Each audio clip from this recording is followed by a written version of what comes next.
દીપકભાઈ રાઠોડ જેઓએ અહીંયા જે કામ કરતા હતા, શું નામ હતું એનું? હા, શોકતભાઈ ડૂમ ને.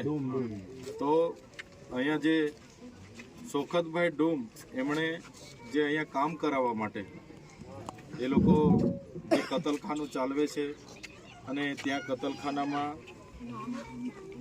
ગાયોની જે કતલેઆમ થાય છે અને એમાં આ ભાઈને કામ કરાવવા માટે બોલાવતા હતા અને આ ભાઈએ ના પાડી અને બીજી જગ્યાએ અમીનભાઈને ત્યાં કામ કરતા હતા. એટલે અવારનવાર હેરાનગતિ થઈ છે.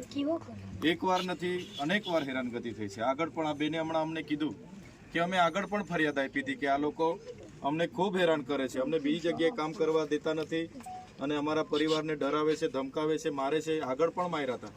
પોલીસને આગળ પણ એમણે રજૂઆત કરી હતી, પણ ત્યારે પોલીસે કોઈ જ કાર્યવાહી નથી કરી. હવે હમણાં જે 16 તારીખની ઘટના ઘટી તો એમને મૂઠમાર મારવામાં આવ્યો, પથ્થરથી, વજનદાર પથ્થરથી મારવામાં આવ્યો અને આ બેને એમને જોયા મોડું બંધ કરીને ઢોરમાર મારવામાં આવ્યો. તો બેનને એ દીપકભાઈના પપ્પા ત્યાં પહોંચી ગયા કે એમને બચાવી લીધા.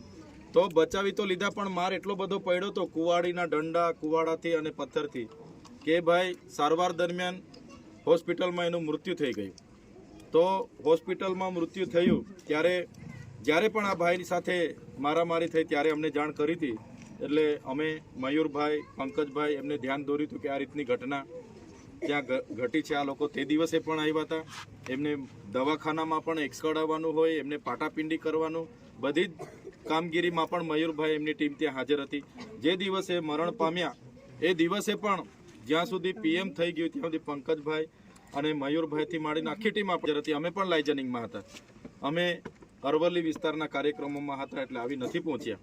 ત્યારે આજે પરિવારની દુઃખમાં જે દીપકભાઈ આપણી વચ્ચે નથી રહ્યા, એમની આત્માને પ્રકૃતિ શાંતિ આપે અને પરિવાર સાથે અમારી સંવેદના છે. અને એમના પર આવી પડેલું દુઃખમાં અમે બધા સહભાગી બન્યા છે અને એ દુઃખ જે પણ આવી પડેલું છે પ્રકૃતિને પ્રાર્થના કરીએ છીએ કે એમને હિંમત આપે, એમના નાના નાના બાળકો છે એમને હિંમત આપે